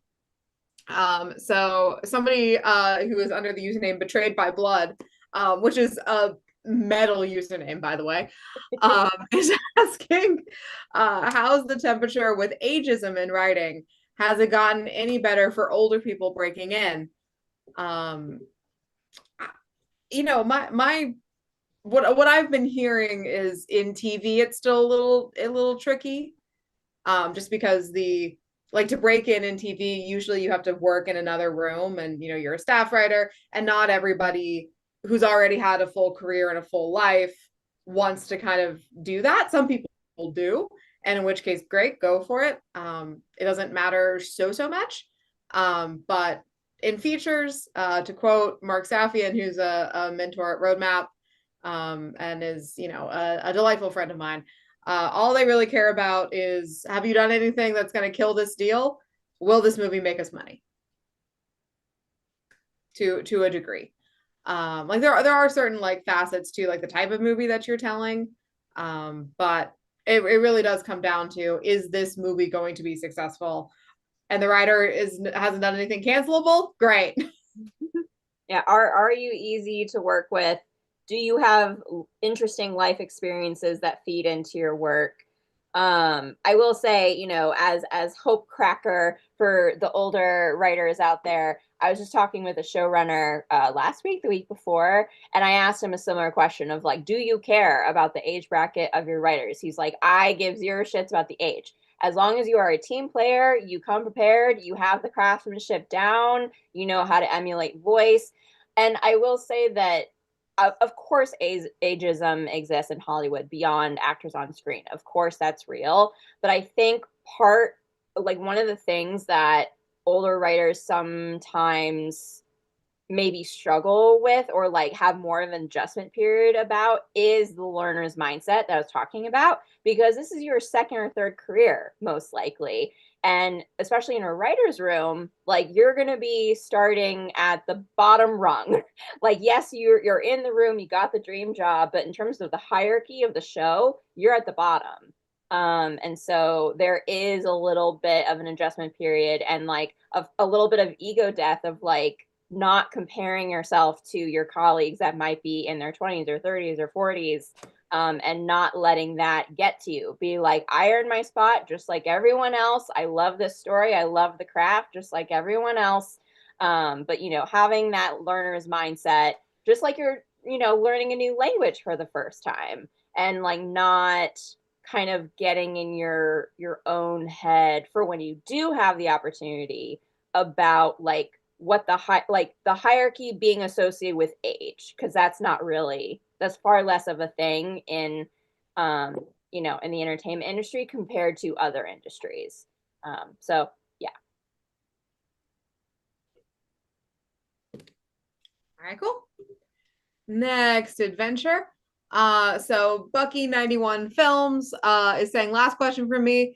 Again, we're here to answer questions, you all. Please don't apologize for asking us questions. It gives us something to do. I'm currently almost done with a feature script, and it's currently at 83 pages. Almost done. Love it. Good for you. But I need to get it to at least 90 to 100, somewhere in that range. Long story short, could 80 pages be fine? What's the genre? Did they say the genre? Not in this question. Maybe they did somewhere else in the chat. I haven't encountered anyone who would consider 80 to 90 pages too short. I mean, like, people love to see a script around 90 pages. They're like, phew, if it's not 120. They love 90. But if I see a script that's around 80 pages, I'm like, something might be missing here. It might just be one scene or two scenes that we're missing in terms of, you know, the emotional character arc or something. Yeah, I don't know. It's not that I would say it's like suspect, but I would say like take a look at your outline for the script and see, are there any emotional, thematic sort of character development beats that could really use just a little bit more time on the page to really increase the tension, increase the, you know, the heartbeat of the thing. Because of course you want to keep it tight, but if you're finishing at like 80, 82 pages, you definitely have room, a little bit of room to expand. It's a fantasy. You know, Bucky A 90 fantasy popped into the chat. It's a fantasy. Yeah, you want to get that one up. Yeah. Horror, I think I can believe it.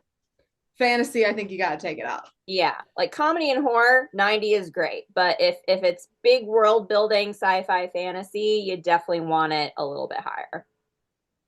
Anyway, sorry. Hey, Gabe, You know, gestured. I was just thinking about this as you were answering Tara about finding where there could be more expanded on.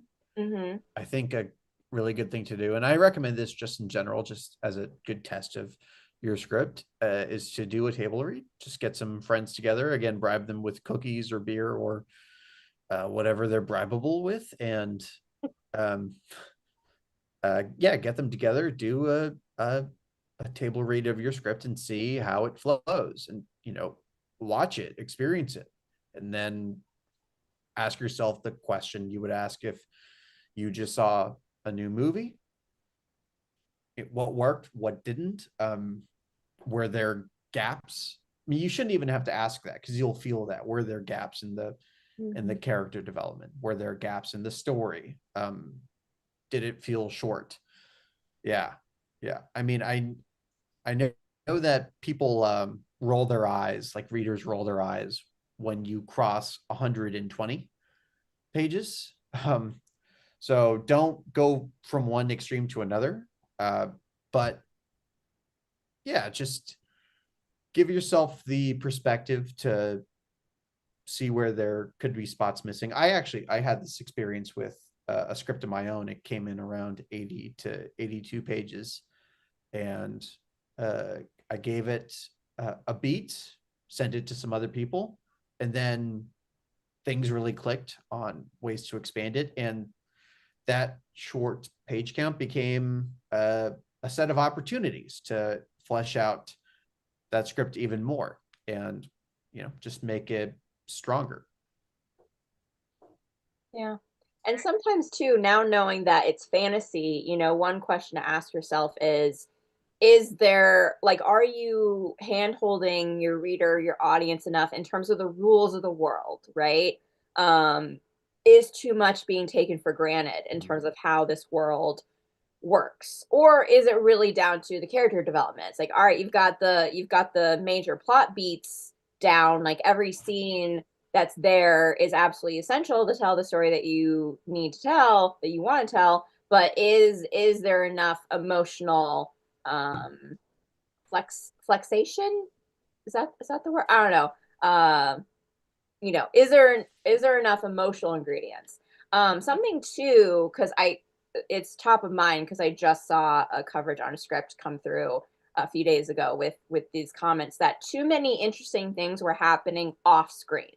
So I know that sounds like so like duh, but like maybe check your script with that. Maybe use that as a first metric to be like, all right, am I leaving anything off the table accidentally? In terms of connecting the dots, setup and payoff, but also not leaving anything that's interesting to happen like off screen. Yeah. All right, cool. Forward march. Okay, so Gregory is asking, this is a great question. I'm surprised more people haven't asked this, honestly. So Gregory is asking, what is the best route to take with roadmap if you want to get repped? There are a lot of options on the site. Yes, there are lots of buttons, which is the golden button, as much as anything is, because of course, we like nothing can be guaranteed. Boy, oh boy, if I could guarantee you all that, I'd be on a yacht on my own private island somewhere. But alas, that is not the world we live in. But we can teach you how to get ready and get you the skills, and get you in front of reps. And even without the guarantee, we're pretty proud of our metrics. We're pretty proud of our numbers, having 480 something. 487. 187 or 487 writers signed. I think we have an average of like 2 a week now or something like that. Or it was as of a few months ago. But yeah, generally speaking, most signings come as a result of going through our career writer program. A couple of writers have been signed during, some writers have been signed through consultations. That's my department, the feedback consults. But most of the signings happen after going through the multi-month career writer program. And you can start and stop as many times as you need to in between the months. It does not have to be one fell swoop at all. But yeah, that's where writers really get trained up on the art of the verbal pitch, the written pitch, and not just verbal pitching, but different lengths, different forms of verbal pitching, lots of general meaning practice, as well as getting feedback on your scripts.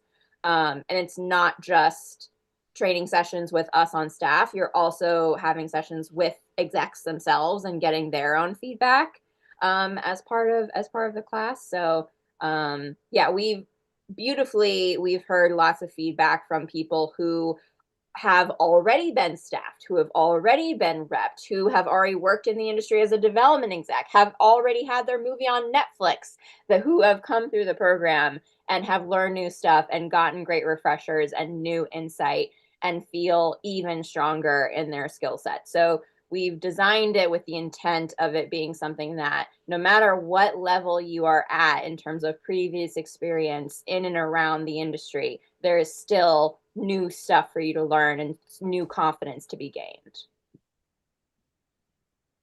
Agreed. Okay, cool. I think we only have 2 left. Unless there's, sorry, Gabe, I just like kind of hijacked the question asking. Hope that's okay. Yeah, like I said, I think we answered the pre-submitted questions either directly or by answering somebody else's question. So I think we're good to just focus on the live chat. Very cool. So only other 2 questions, at least that I have seen come in thus far. It's possible I missed something, but I hope I didn't. One of them is from Victoria. It's just sort of like a general question. Would you say it's better to get inline feedback? I think that means online. Oh, online feedback. I was like so sure I understood the question that I was like, I've been thrown. Would you say it's better to get online feedback and notes versus overpaying for coverage that's not going to be referred anywhere? I'm not entirely sure I'm understanding the question. Maybe I'm just not reading it right. Let me try this again. Would you say it's better to get inline feedback and notes over paying for coverage that's not going to be referred anywhere? Inline. So because when I hear inline feedback, to me what that means is coverages that agree with each other. So I'm not, oh, as in a doc, okay, so like written.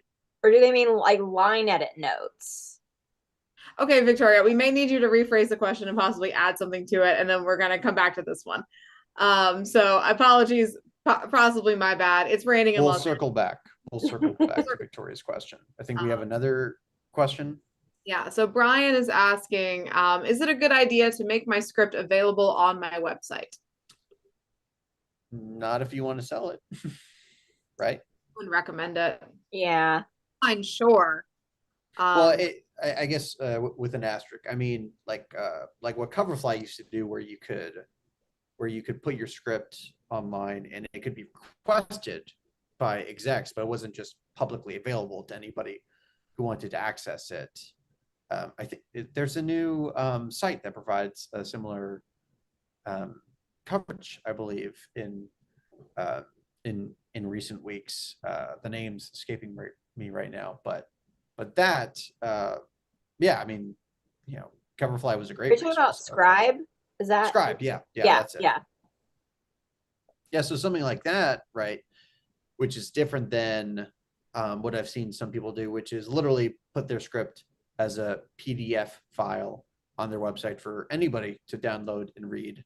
Now, if it's like a stunt script, something that was not written for the purpose of being produced or sold, and it's just a showcase for your voice to advertise yourself or to build an audience, that's great. But it has to be done intentionally like that, because when scripts get leaked, that's damaging for the production for a reason, because it's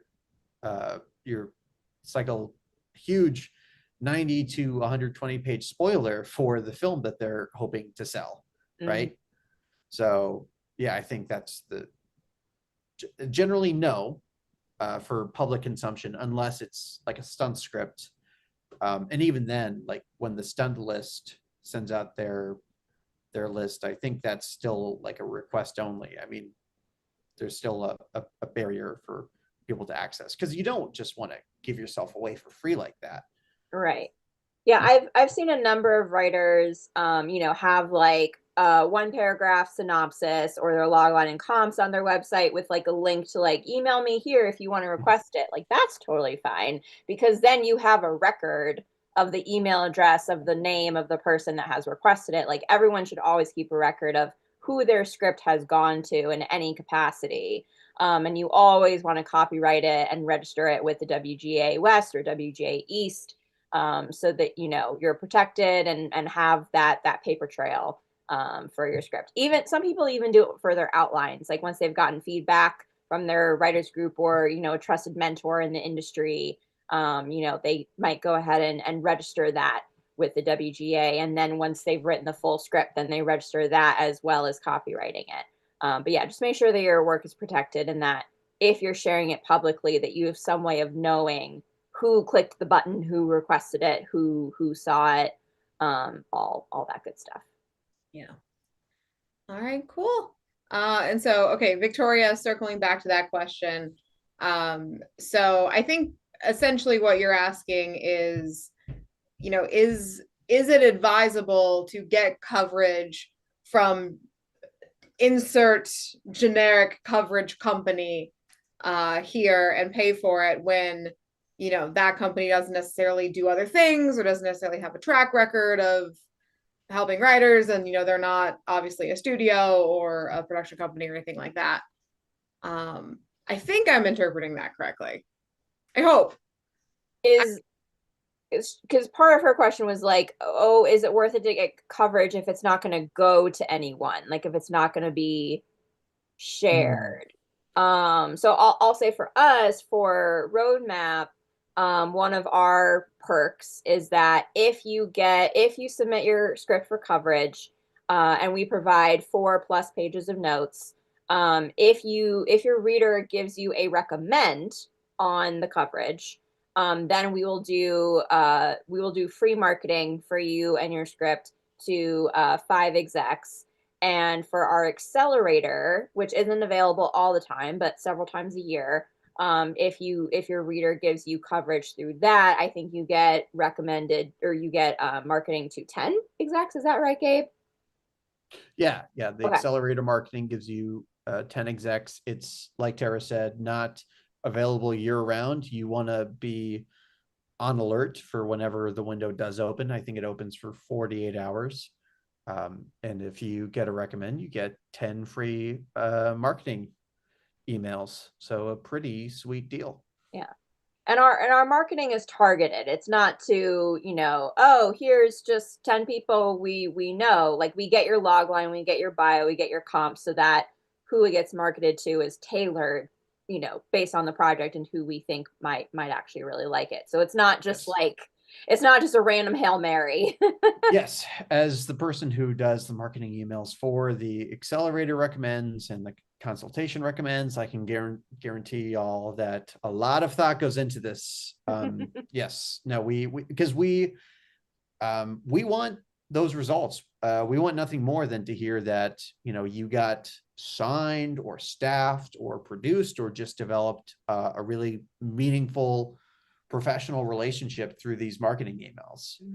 We're rooting for you, and we're in the business of getting you to be our next success story. Yeah, we look good if you look good.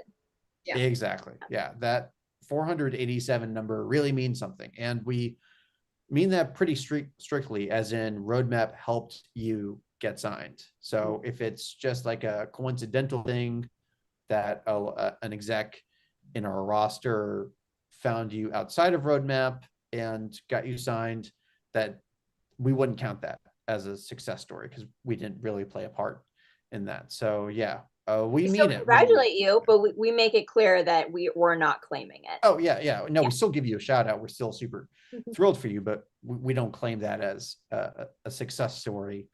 To sell what we do, because we're very proud of what we do, and there's a lot of integrity to what we do. We know how important that is. And because like an additional kind of component of Victoria's question, I think, like as the conversation has evolved in the chat, as I'm watching, I'm like, oh, now I'm getting it. So apologies, Victoria, for my inability to process words as they were happening live. Is, you know, also like, how does one like suss out like what is a good coverage service and what is not, like what's going to be beneficial, what is not? Because she mentions, you know, like some consultants also offer detailed feedback notes. I would imagine that that probably has an additional cost, would be my assumption. I don't know if that's the case, but that's what I would assume. And then, you know, like you know, like there are plenty of people who will just say, I will give you notes on your script. Hello, my name is Jane Smith, and I'm going to give you notes on your script. And there are plenty of people like that, and not to discredit Jane Smith. Maybe Jane Smith is great and does wonderful work. I don't know. But I think when engaging with any kind of like training service and company, you know, you want to like do your research, you know, try to look them up, check out their website, you know, see if you can find people who have engaged with them before. You know, and I think it's also perfectly fair to like email you know, the company and, you know, say, hey, like I'm thinking about getting coverage. I have, you know, like I know if you do this with Tara will answer you honestly. Like I have this kind of script and I'm on like this stage and this is my first script ever. Can I get coverage? And Tara may say, okay, great. So, you know, the feature is really supposed to be longer than 20 pages. Did you write it and find out like she's going to have follow-up questions for you? And because Tara and I are roommates, there's been plenty of times where she's like, oh, this writer wrote this in Microsoft Word. Like, I think it's their very first script, which is great, but coverage isn't going to be good for them right now. It's not, because all the coverage reader is going to say is put this in final draft. Yeah. Basically. So, you know, if something's not a fit for you, or we don't think it's going to be beneficial for you, we'll steer you another direction, and we'll be honest. We'll be kind, but we'll be honest. So if a company's not willing to do that, I would maybe consider elsewhere. Yeah. And I can, of course, only speak to roadmap and how we do things and our process, but I will say that I will repeat that again. I review all the coverages before they go back to the writer in terms of those that come through the coverage services. Accelerator is a separate thing. Yeah, I do quality control. I try to match the concept based on the log line with like someone who I think would actually dig that based off of their format, genre, tonal preferences. But all the readers that we work with have either been referred to us, or if it's like a cold application, they have to have had like a certain number of coverages that they've already done in a professional capacity for me to like onboard them as one of our readers.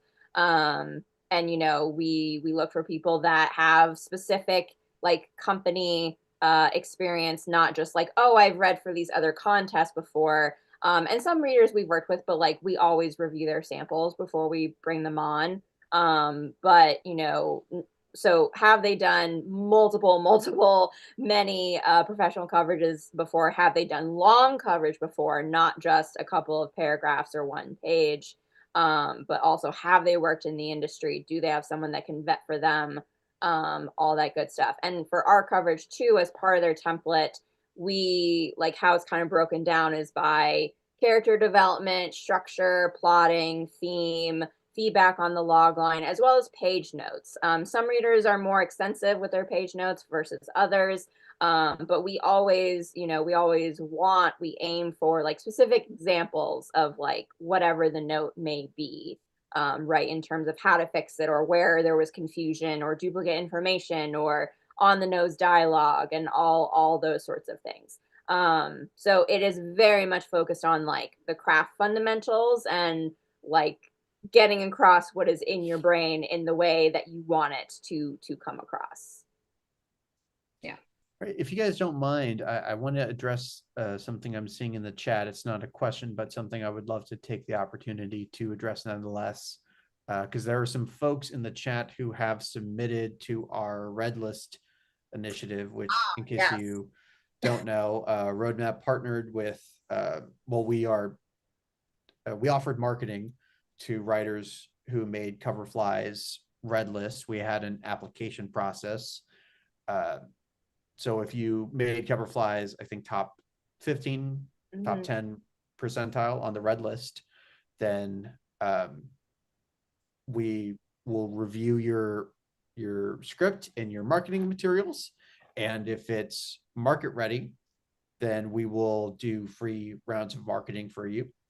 If it's not quite there, or if you're missing things in your marketing materials, we hope to circle back to you to get it to the place where we can do those marketing emails for you. Right now, we're in round 1, meaning we're Joey's going through the applications that are ready.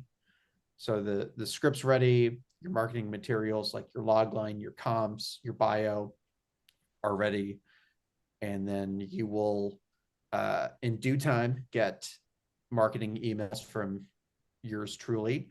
We had a high volume of applications in the thousands, maybe maybe over maybe 4 actually. 4,000. 4,000? That sounds In the right. 3,000 to 4,000 range. 3,000 to 4,000 sounds right. So we are getting through those as quickly as we can, while still making sure that we're doing our due diligence, making sure that your marketing materials are ready, because we don't want to waste any marketing emails for you. We want to make sure that you're as strong as you can be when we send those emails out for you. So that's a long way of saying we are getting through those. We've started doing marketing. I just ask for people's patience. And if you have any questions, you can email me directly at gabriel@roadmapwriters.com if you have any questions, and I'll get back to you as soon as possible. But yeah, just felt the need to address that, to make sure that people know we are doing those marketing emails. That was not You did not get lost in the publicity stunt ether. or anything. No. There's just a lot of you. There are a lot of talented writers who made the Coverfly Red List, so yay. It's just yeah, we're getting through those as quickly as we can. All right, cool. And I did just want to say too, because I don't think I meant to say my email, but I don't think I did. So anyone who has any questions about our coverage services, proofreading, or exec consultations, feel free to email me, Tara, TERRA @roadmapwriters.com. Yeah. The good news with Roadmap is we're a small enough company that all of our emails are first name @roadmapwriters.com. Yeah. I used to say perhaps one day that will change, but I don't think it will. I don't think Joey and Dorian want it to get. They don't want to go corporate. That's not their vision. That's not what they want. That's not the environment they want. We're a mom and pop shop. We're cute. Yeah. We're like the corner bakery who makes the really good croissants, except scripts. I don't know. That sounded if there's ever another Alex, then you'll have to figure something out for the emails. We'll figure something out. But okay, everybody. Well, I think that is everybody's questions. And bless you all for staying on with us. Sorry we ran a little bit long. And thank you, Gabe, for staying on late. Trooper, holding down the fort. We appreciate you. This was fun. I was talking to Alex about this the other day while we were setting this up, and Tara, can you confirm this? Is this our first live stream? Because I think it might be, looking through. It is our first YouTube live stream Q&A. Yep. Wow, that's crazy. I didn't even know it, but we made history tonight. We're pioneers. Yeah. You all made history as well. Everyone who tuned in and hung out and sent fun emojis and asked fun questions. Thank you all. Hopefully you had a good time. Hopefully, you learned something, maybe. I don't know. Yeah, but thank you for participating. This was such a fun time. I hope we do this again soon. And if you're not subscribed to the YouTube yet, make sure that you are, because that's where the podcast will be premiering tomorrow, and on all the other podcasting platforms like Spotify, Apple Podcast. But it's a video podcast, so you should watch it on YouTube, so you can see all of our lovely faces. Yeah. Also, one more thing before I forget, Roadmap will be in Pittsburgh this weekend at the Three Rivers Film Festival. I'll be doing a talk on Sunday. So if you're in the Pittsburgh area, try to swing by. Let us know on on social media. But yeah, that's You can that's something bribe Gabe with that beer. I think we're getting in a legally dubious area right now. So let's just say you can. For context, beer for script notes. That is the Trade-off. Still legally quid pro dubious. quo. You can swing by and say hi. Let's leave it at that. Yeah, there you Let's leave go. it at that. We start with that. We start with that. Yeah, one thing I like to say on my Zooms, I'm like, FBI, if you're listening, these are a bunch of writers. Like, we're not, no crimes happening here. All right, cool. Well, everybody, I will sign us off for the night. Thank you all so much. Have a wonderful evening, a wonderful rest of your week. Happy holidays if we don't see you before then. Yeah, we'll have to do one of these again soon sometime. This was fun. Yeah. All right. Thanks, y'all, for not making this weird. Have a good night. Yeah, it's normal.